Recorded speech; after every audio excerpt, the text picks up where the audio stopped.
Baie welkom by hierdie week se geloofswoord. Ons is by Matteus 5, by die begin van die bergrede wat strek tot by hoofstuk 7. En vandag kyk ons saam na 3 hoofdele en die laaste deel wat van vers 17 af begin, gaan ek so in 'n paar korter dele ook verdeel, wanneer ons dit saam lees.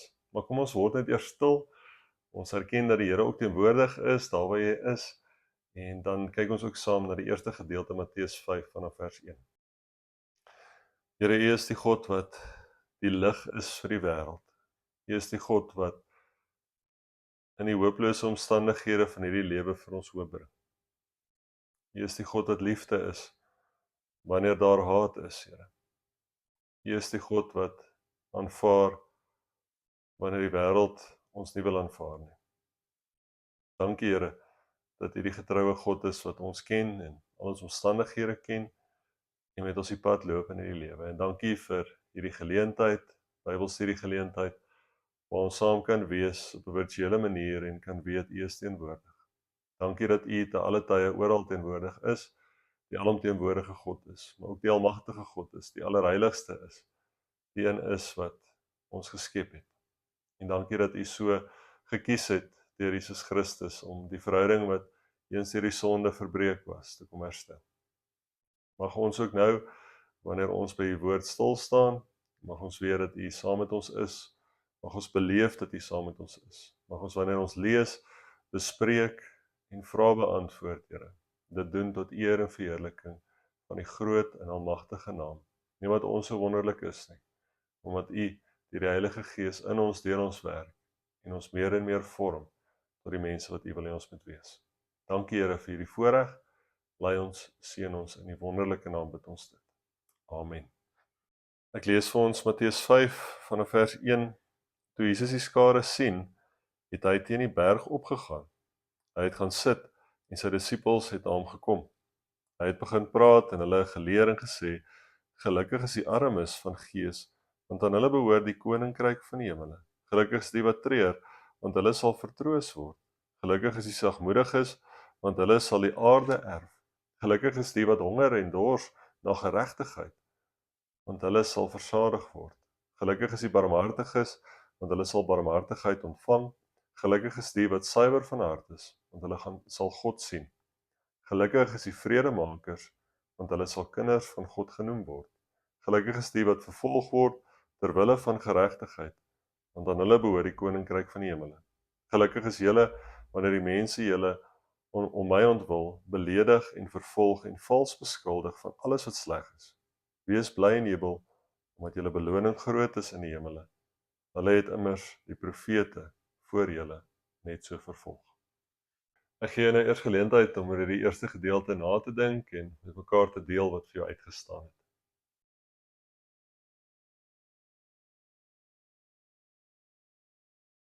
Nou hier in hierdie eerste gedeelte kry ons Jesus dan nou wat op die berg saam met sy disippels gaan sit op 'n afgesonderde plek en hulle dan nou leer en onderrig in die koninkryk van God. Wat dit beteken wanneer ons sê ons is kinders van God self. Ons is deel van sy koninkryk. Soos dat Moses op Berg Sinai God se wil bekend gemaak het aan die mense, so maak Jesus hier sy wil vir die koninkryk van God ook bekend aan sy disippels en aan die skares mense wat op 'n afstand bietjie verder gesit het en ook geluister het daarna.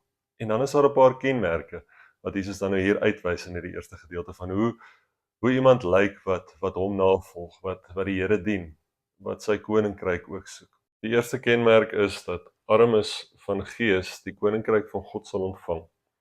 Die tweede is dat treurendes vertroos ook sal word, vertroosting sal ontvang. Die derde, dat sagmoediges die aarde ook sal erf. Die vierde, dat die wat honger na geregtigheid ook versadig sal word. Die vyfde, hierdie barmhartigheid wat barmhartiges ook sal ontvang. Die sesde, reines van hart wat God uiteindelik sal sien. Die sewende, vredemakers wat God se kinders genoem sal word. Die agste, vervolging ter wille van geregtigheid wat die koninkryk uiteindelik nader laat kom. En dan die laaste, die negende, onregverdige beskuldigdes wat die koninkryk uiteindelik of die hemelse beloning ook sal ontvang.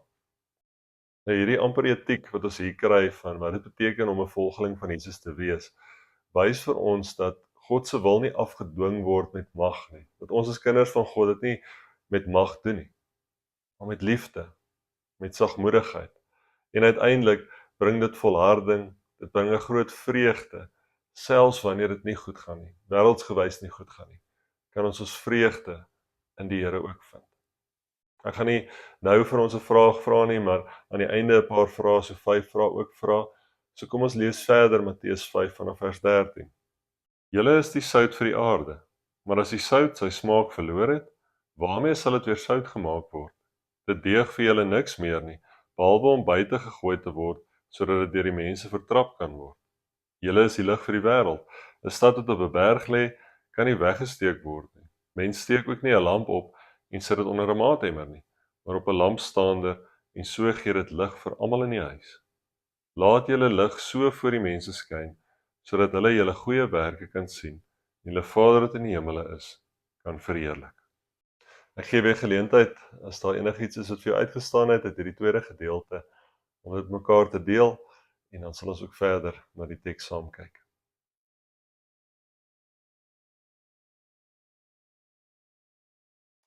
In hierdie bekende gedeelte lees ons van ons wat die sout vir die aarde, die lig vir die wêreld moet wees. En Jesus wat hier hierdie vergelyking gebruik soos wat die vissermanne van Galilea sout gebruik het om die visse te preserveer. So moet ek en jy ook mekaar help, mekaar verryk en so sorg dat ons nie in 'n wêreld wat vir ons soveel uitdagings gee, 'n wêreld wat gevul is met die sonde, dat ons geloof nie daardeur bederf word nie. So moet ons mekaar help deur die sout te wees, deur mekaar op te lig, op te help en daar vir mekaar te wees. En dan gebruik Jesus ook hierdie tweede voorbeeld uiteindelik van sout wat ook so kan word dat dit nie meer 'n gebruik het nie, soos die sout van die dooie see byvoorbeeld.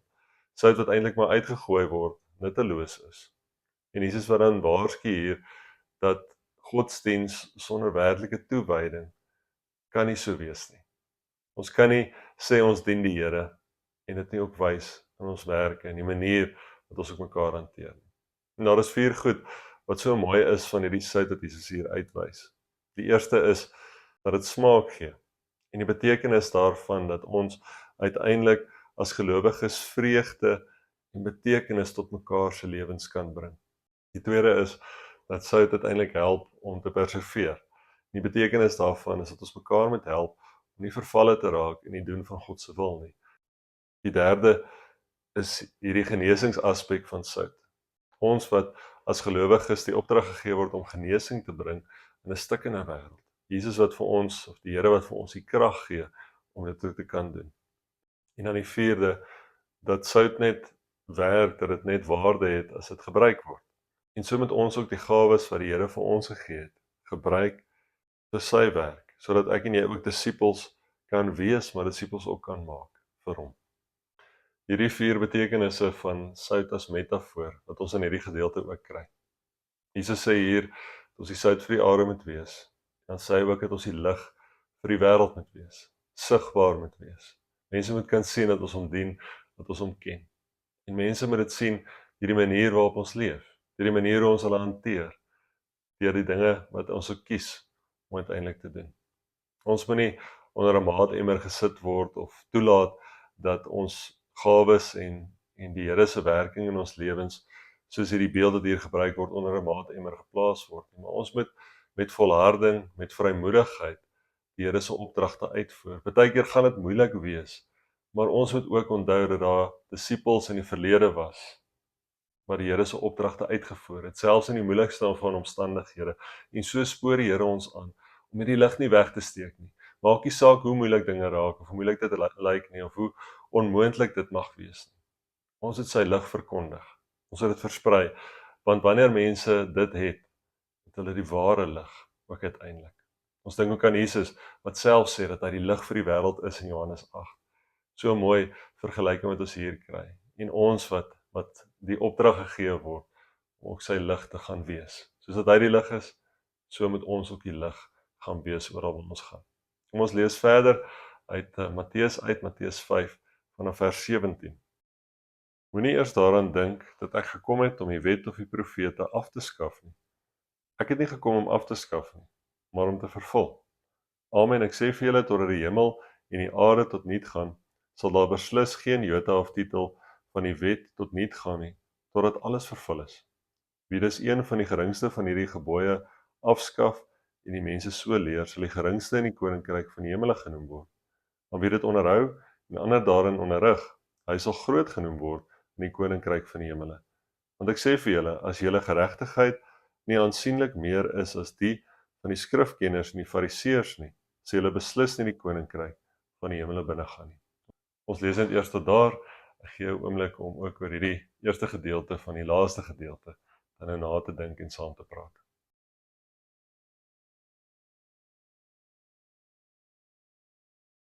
Nou in hierdie gedeelte kom wys Jesus vir ons dat hy uiteindelik die een is wat die wet sy volle betekenis kom gee. Wat beteken om gehoorsaamheid aan die wet uiteindelik ook toe te pas, om gehoorsaam te leef aan die wet. Hoe dit lyk in die praktyk en hoe dit is wanneer ons vir Jesus ook self navolg. Dis nie dat hy gekom het om dit ongeldig te maak nie. Die burgerlike seremoniele deel daarvan bly dieselfde, is vervul in Christus self. Paulus verwys ook daarna in Kolossense 2 uiteindelik. En Jesus wat dan nou hier sê dat hulle nie soos die skrifkenners, die fariseërs, klomp goed moet sê en iets anders moet doen nie, maar dat hulle moet hou by dit wat die Here vir ons ook leer. En Jesus se voorbeeld uiteindelik moet navolg. Hy het die voorbeeld kom word van hoe die wet uiteindelik uitgeleef en toegepas moet word. Dit is deur Jesus wat die wet uiteindelik sy volle betekenis kry en ek en jy kan net die wet nakom ten volle nakom as ons Christus in ons lewens aanvaar. Ons kan dit nie doen as mense nie. Ons kan dit net doen deurdat Christus se offer in ons lewens gestalte vind, deurdat ons dit kan leef en daarvan kan getuig. En dan gaan Jesus verder, dan is daar 6 dinge wat hy ook weer herinner aan wanneer dit kom by die wet self, en ons lees dan nou die eerste daarvan vanaf vers 21. Julle het gehoor dat aan die voorouers gesê is, jy mag nie moord pleeg nie, en wie moord pleeg is strafbaar vir die reg. Maar ek sê vir julle dat elkeen wat kwaad is vir sy broer, strafbaar is, of strafbaar vir die reg is. En wie vir sy broer sê, raka, wat beteken maar niks werd, is strafbaar vir die Sanhedrin, die Joodse raad, of die hoogste hof van die Jode. En wie sê, jou dwaas, is strafbaar in die Gehenna, met sy vuur. Dis 'n plek van straf, maar eintlik. En wanneer jy jou offergawe na die altaar bring, en daar onthou dat jou broer iets teen jou het, laat jou offergawe net daar by die altaar en gaan versoen jou eers met jou broer, en gaan gee dan jou offergawe. Los 'n geskil met jou teenstanders gou op, terwyl jy nog saam met hom op pad is, sodat die teenstander jou nie aan die regter oorlewer, en die regter jou aan die hofdienaar oorlewer, en jy in die tronk gegooi word nie. Amen, ek sê vir jou, jy sal beslis nie daar uitkom, voordat jy die laaste kwadrant betaal het nie. Die laaste deel, maar net betaal het nie. Jesus gebruik in hierdie volgende gedeelte die 6de gebod, jy mag nie moord pleeg nie, en wys dat woede en beledigings uiteindelik deel is daarvan. Deel is van die oortreding van hierdie gebod, en dat ons, as ons hierdie gebod oortree op hierdie maniere, deur woede, deur beledigings, dan verdien ons die oordeel van God. Uiteindelik, as ons sonder rede kwaad word, as ons mekaar beledigings toesnou, dan is dit nie deel van die karakter van iemand wat die Here navolg en hom uiteindelik ook ken nie. En dan gaan die Here ook verder, dan sê hy ook dat ons uiteindelik moet versoen. Ons moet versoen met mekaar, eerste, voordat ons na God toe gaan, voordat ons vir hom vra om ons te vergewe, voordat ons offers aan hom bring, voordat ons vir hom kom staan, moet ons eers versoen met ons broer, en uiteindelik ook met ons medegelowiges. Ons moet versoen en dit ook vinnig doen, is die volgende gedeelte, ons moet dit vinnig doen, want ons weet nie of daar nog tyd is om hierdie verhouding reg te stel nie, reg te maak nie. So eerder dit vinnig doen en die verhouding herstel, as dit ons lank vat met die versoeningsproses. En dan lees ons ook dan nou die volgende gedeelte verder saam. Matteus 5 vanaf vers 27 tot 30 lees ek volgende: Julle het gehoor dat gesê is, jy mag nie egbreek pleeg nie, maar ek sê vir julle, elkeen wat na 'n vrou kyk en haar begeer, het reeds in sy hart met haar egbreek gepleeg. As jou regter oog jou laat struikel, ruk dit uit en gooi dit van jou weg, want dit is voordeliger vir jou dat net een van jou ledemate verlore gaan, as dit jou hele liggaam in Gehenna gegooi word. En as jou regterhand jou laat struikel, kap dit af en gooi dit van jou weg of van jou weg. Want dit is voordeliger vir jou dat net een van jou ledemate verlore gaan, as dit jou hele liggaam in Gehenna beland. Jesus gebruik in die volgende gedeelte die 7de gebod om te wys daarop dat dit nie net genoeg is om rein te wees in ons daarin nie, maar dat ons ook rein moet wees in ons gedagtes, in die dinge wat ons begeer, die dinge wat ons oordink. En hy gebruik dan die voorbeeld van dat ons oog moet uithaal, of beter is om ons oog uit te haal of ons hand af te kap, as wat die hele liggaam dan nou uiteindelik daaronder lê. Hy gebruik hierdie voorbeeld en wys vir ons uiteindelik die erns daarvan om nie ons gedagtes oor te gee aan hierdie gedagtes nie. Hierdie gedagtes van seksuele losbandigheid nie. Hierdie begeerte vir iemand of iets anders nie. Die Here vereis van ons 'n toewyding aan hom, 'n gehoorsaamheid aan sy wil. En daardeur ontdek ons dat ons nie ingeperk word nie, maar daardeur ontdek ons ware vryheid in Christus self. Ons lees die volgende gedeelte ook saam dan in Matteus 5 vers 31 tot 32. Daar is gesê: wie van sy vrou skei, moet aan haar 'n skeibrief gee. Maar ek sê vir julle, elkeen wat van sy vrou skei, behalwe weens oorspel, veroorsaak dat sy egbreek pleeg, en wie met die geskeide vrou trou, pleeg ook egbreek.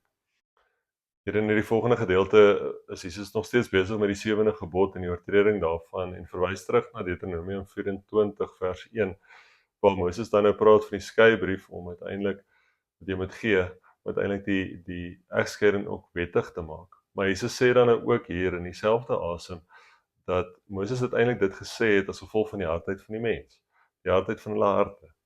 En dat die mense losbandigheid is die erge oortreding in die huwelik, wat maak dat dit nodig is dat daar egskeiding moet wees. Maar God se wil is uiteindelik dat ons nie moet skei nie.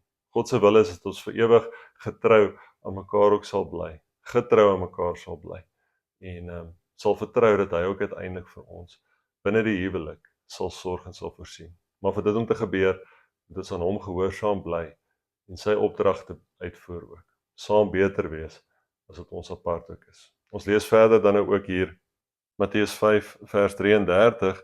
Verder het julle gehoor dat vir die voorouers gesê is: jy mag nie 'n eed verbreek nie, maar jy moet jou geloftes aan die Here nakom. Maar ek sê vir julle moet hoegenaamd nie sweer nie, nie by die hemel nie, omdat dit die troon van God is, nie by die aarde nie, omdat dit die voetbank vir sy voete is, nie by Jerusalem nie, omdat dit die stad van die groot koning is. Jy moet ook nie by jou eie kop sweer nie, want jy kan nie een van jou hare wit of swart maak nie. Laat die woord ja by julle werklik ja wees, en julle nee, nee. Meer as dit is uit die bose. Nou hier in hierdie gedeelte wys Jesus na die hoë standaarde van integriteit, wanneer dit kom by om 'n volgeling van hom te wees. Dat ons uiteindelik nie behoort nodig te hê om 'n eed aan mekaar te maak nie. Eedswerings behoort nie nodig te wees, soos dit in Levitikus en Numeri was nie. Want as ons volgelinge van hom is, behoort ons altyd die waarheid te praat.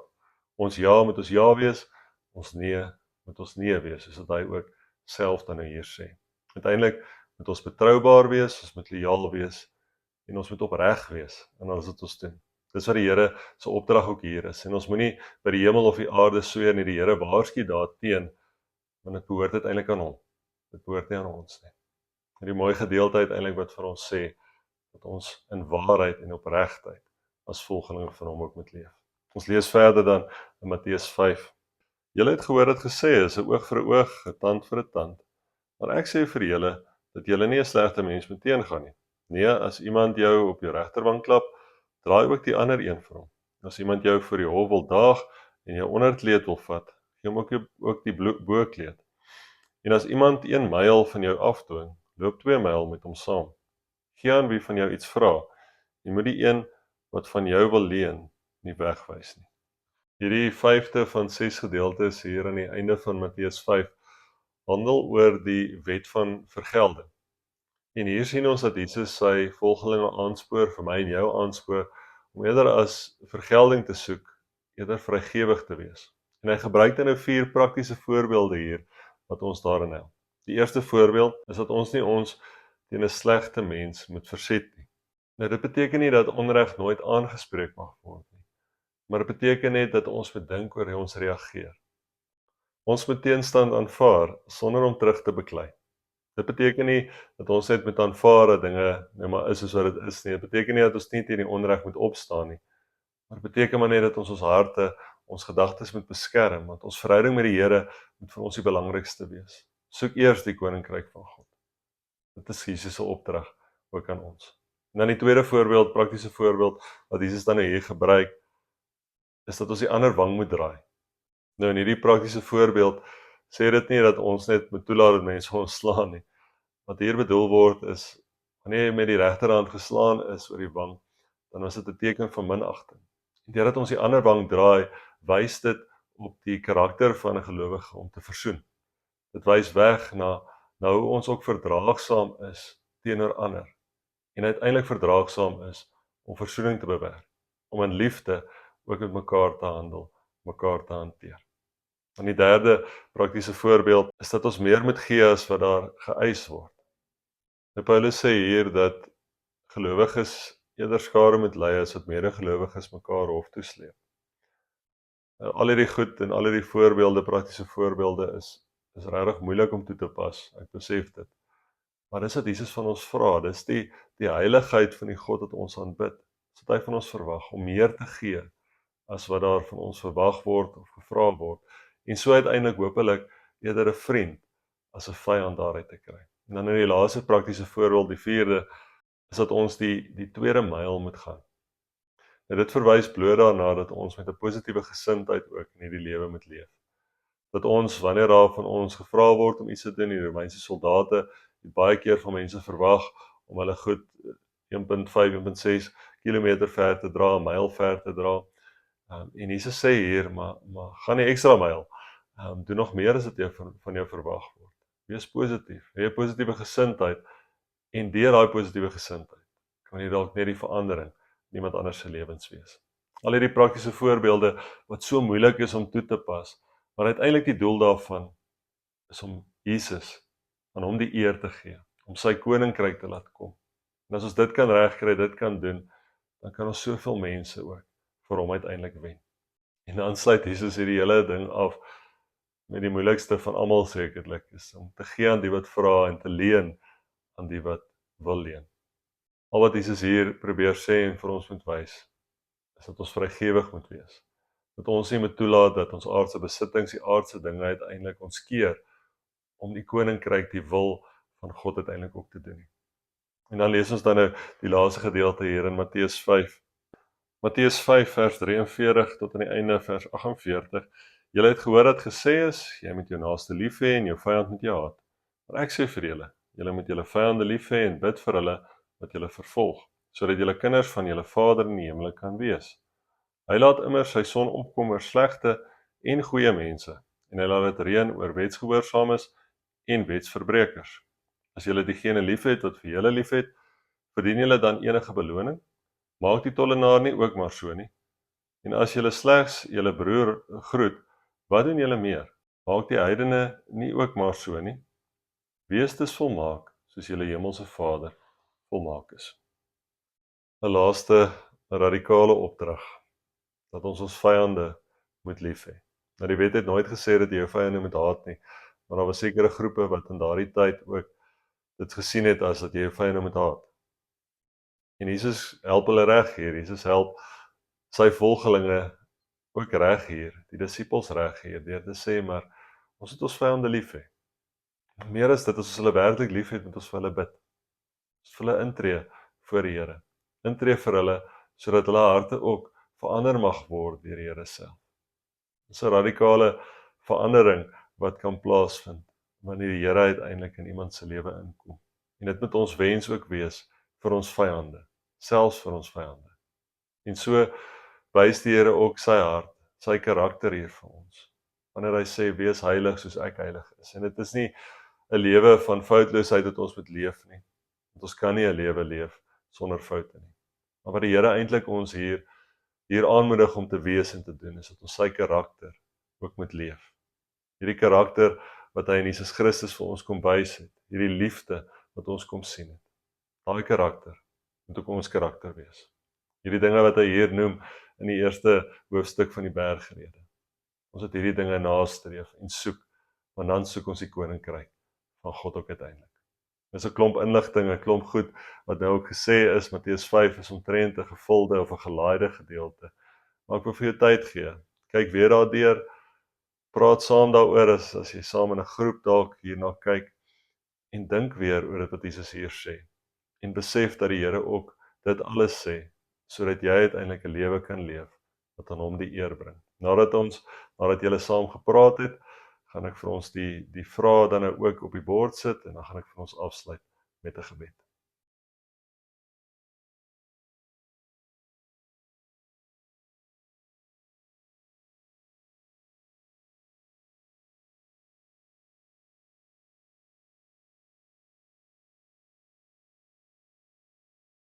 Here ons Here, wanneer ons 'n gedeelte soos Matteus 5 lees, die begin van die bergrede lees, Here, dan besef ons maar net hoe ver ons tekortskiet. Dan besef ons maar net hoe groot u genade vir ons uiteindelik is, Here.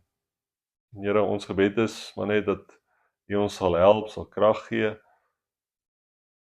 sal help om dit te doen wat uiteindelik u van ons verwag, Here, u van ons vra om u wil in hierdie lewe uit te leef. Vergewe ons waar ons baie keer dit nie doen nie. Vergewe ons waar ons baie keer so gefokus leef op onsself, die dinge wat ons wil hê, dat ons u heeltemal mis.